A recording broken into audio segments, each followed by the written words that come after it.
Assalamualaikum warahmatullahi wabarakatuh. Perkenalkan, nama saya Rizky Fajaradi Ramadhani dengan NIM A12 2021 06591. Di sini saya akan memaparkan hasil analisis data dengan menggunakan pemodelan decision tree pada studi kasus bank.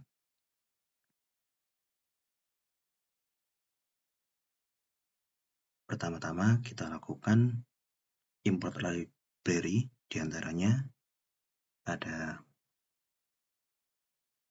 Pandas, Seaborn, Matplotlib, NumPy, dan sebagainya. Lalu import dataset dengan cara dataset pdret cps, content drive, my drive, mb data, crx.data dengan header none. Di sini crx.data sebagai datasetnya. Lalu cek isi dataset tersebut sebagai berikut. Dapat dilihat di sini kolom masih belum sesuai dengan fitur yang seharusnya. Maka perlu diubah dulu dengan cara dataset.column A1, A2 sampai A16 agar menjadi A1 sampai A15 dengan A16 sebagai kelasnya. Lalu dapat dilihat menggunakan dataset head untuk melihat 5 data teratas dan dataset tail untuk melihat 5 data terbawah. Di sini sudah terlihat bahwa kolom sudah menjadi A1 sampai A16.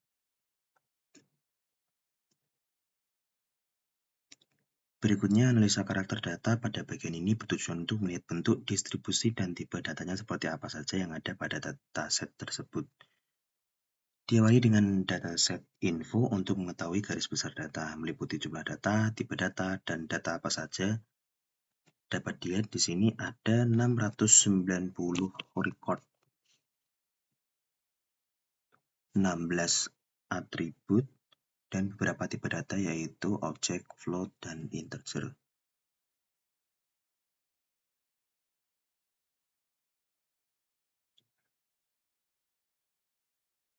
Berikutnya kita coba describe data dengan dataset.describe include all menggunakan parameter include all untuk mengetahui mean, median, quarter dari data. Di sini semua atribut dapat terlihat, ada beberapa atribut yang memiliki nilai tanda tanya.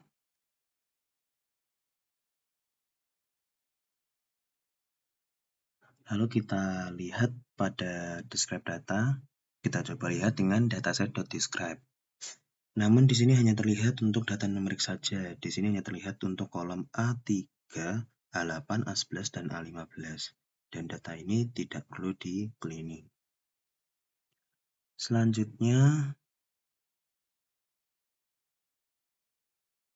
distribusi kelas yang diawali dengan A16.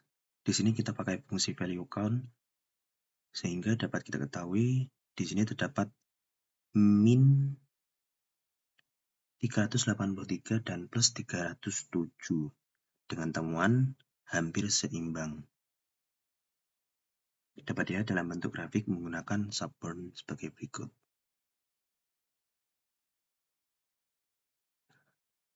Lalu mulai cek distribusi fitur A1 dengan cara melihat value count terlebih dahulu. Ternyata terdapat atribut B sebanyak 468, A 220, dan tanda tanya 12 dengan tipe data integer. Berikut grafiknya, lalu dikomparasikan dengan fitur A16 sehingga kita tahu nilai plus minus pada setiap atribut yang ada pada fitur A1. Berikut grafiknya. Berikutnya pada fitur A2 dapat dilihat di sini fitur A2 memiliki jenis data kontinu dengan jumlah data yang banyak sehingga kita dapat melihat di sini grafiknya sangat panjang.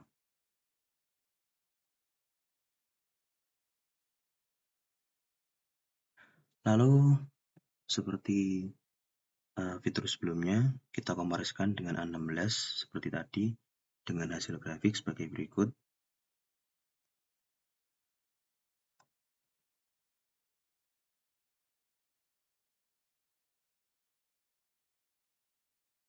Karena data kontinu maka belum dapat disimpulkan. Selanjutnya kurang lebih sama untuk fitur A3 sampai A15. Kita langsung menuju ke korelasi data. Setelah diketahui distribusi kelasnya, dapat dilanjut untuk analisis korelasi setiap fitur. Di sini kita gunakan fungsi dataset.core. Dapat dilihat bahwa grafik yang ditampilkan hanya 4 kolom saja.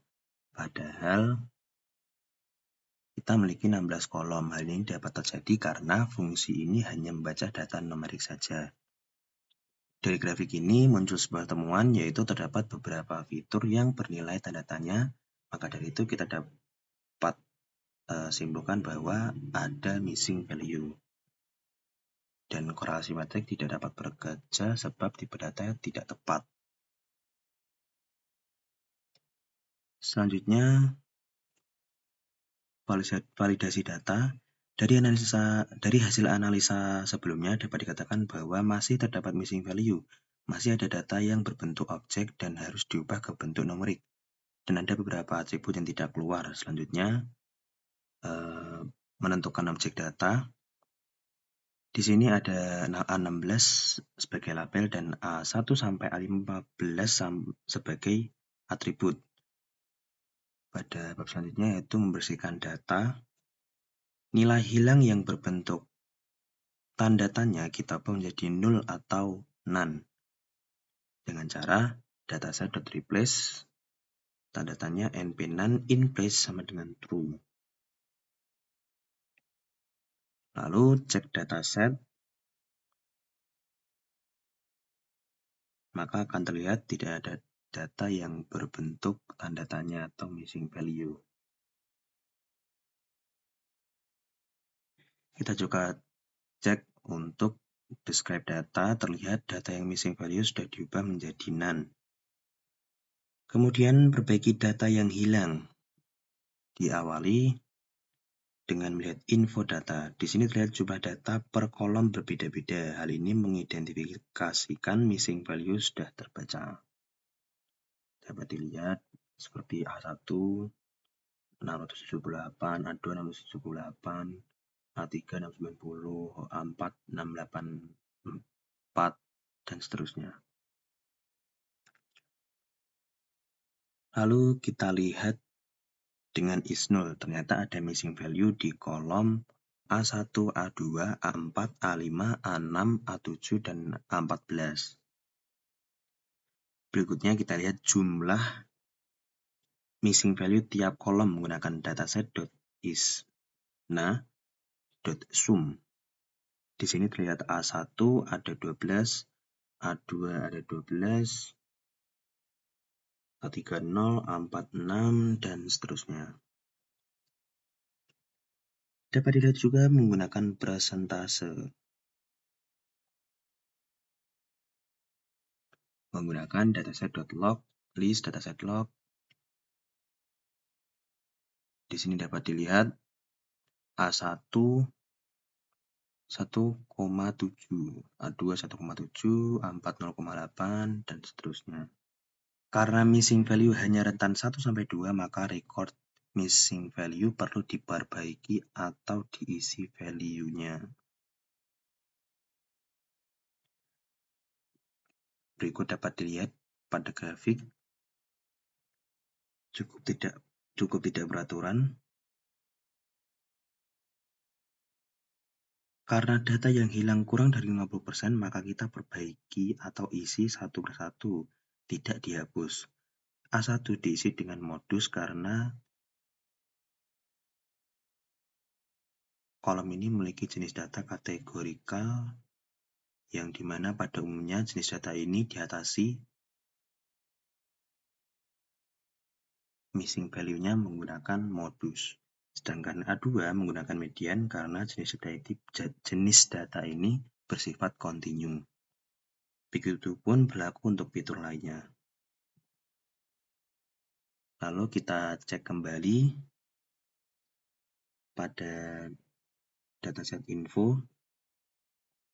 Dapat dilihat miss value sudah dapat diatasi. Namun tipe data di sini masih berbeda-beda, maka kita perlu encoding, karena machine learning hanya dapat membaca data numerik.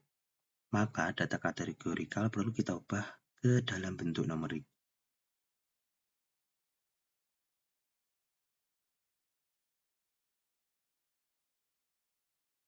Di sini kita lakukan salinan data dengan variabel df sebagai backup. Gunakan df sama dengan dataset.copy. Lalu kita ubah data dengan jenis kategorikal menjadi numerik menggunakan label encoding dengan fungsi cat.codes. Kemudian lihat info data, di sini terlihat fitur berjenis kategori telah berubah menjadi integer, namun ternyata masih ada beberapa fitur yang bertipe objek. Nah, untuk fitur ini nantinya kita ubah tipenya menjadi float, karena data ini berjenis continue, yang dimana datanya mengandung koma di dalamnya atau berbentuk desimal.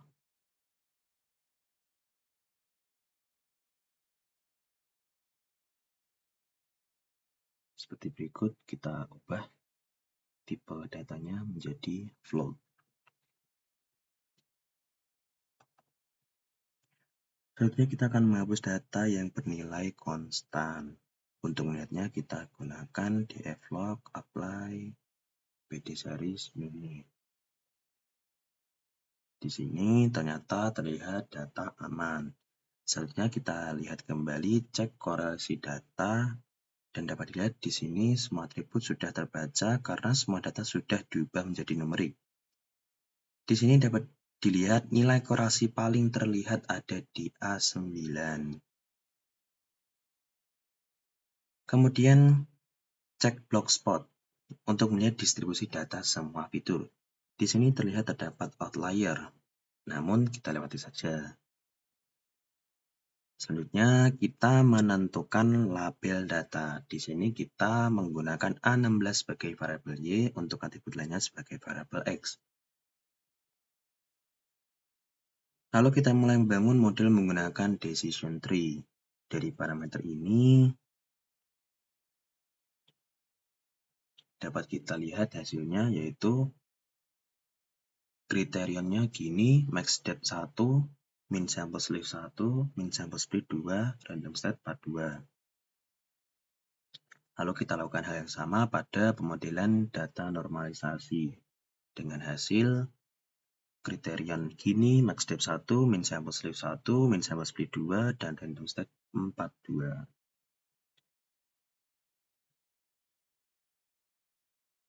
Berikut evaluasi data untuk melihat tingkat akurasi data.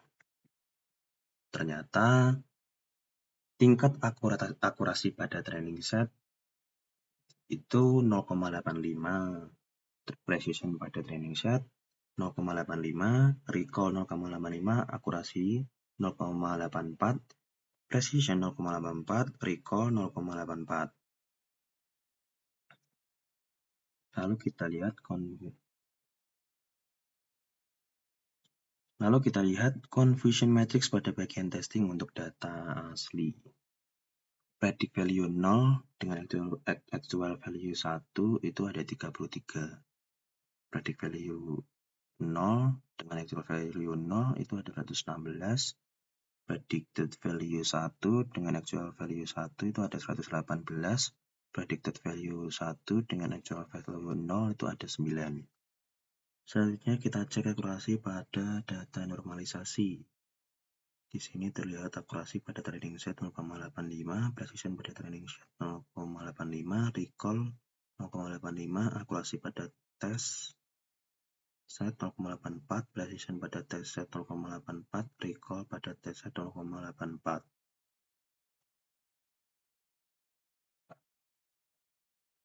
Berikut grafik confusion matrixnya, sama dengan data originalnya. Lalu kita lakukan perbandingan dengan data original. Ternyata hasilnya normalisasi dengan data original sama.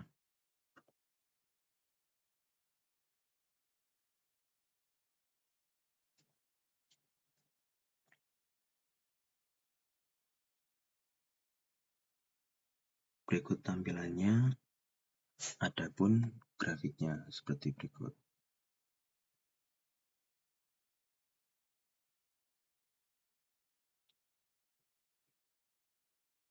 Lalu kita lihat hasil terbaik menggunakan tampilan decision tree. Dapat dilihat yang paling atas itu A9. Apabila kurang dari 0,5 turun ke kiri, apabila lebih dari 0,5 turun ke kanan.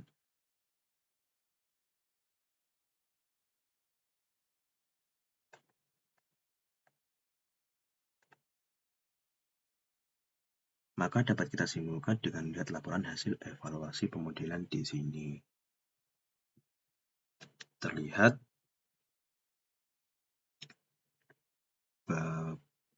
pada data original dengan pembagian 50-50, akurasi training itu 0,86 dengan tes 0,84, presisi training 0,86, presisi tes 0,84, recall training 0,86, recall tes 0,84. Lalu pada pembagian 60-40, akurasi training 0,85, akurasi tes 0,84, presisi training 0,85, presisi tes 0,84, recall training 0,85, recall tes 0,84. Pada pembagian 70-30, akurasi training 0,89, akurasi tes 0,8, presisi training 0,89, presisi tes 0,8, recall training 0,89, recall tes 0,8. Pada pembagian 90-10, akurasi training 0,88, akurasi tes 0,84, presisi training 0,88, presisi tes 0,84, recall training 0,88, dan recall tes 0,84. Pada data normalisasi sama. Maka dapat disimpulkan paling bagus 0,4 pada pembagian 60-40. Itu yang dapat saya sampaikan. Banyak kekurangannya, mohon maaf. Wassalamualaikum warahmatullahi wabarakatuh.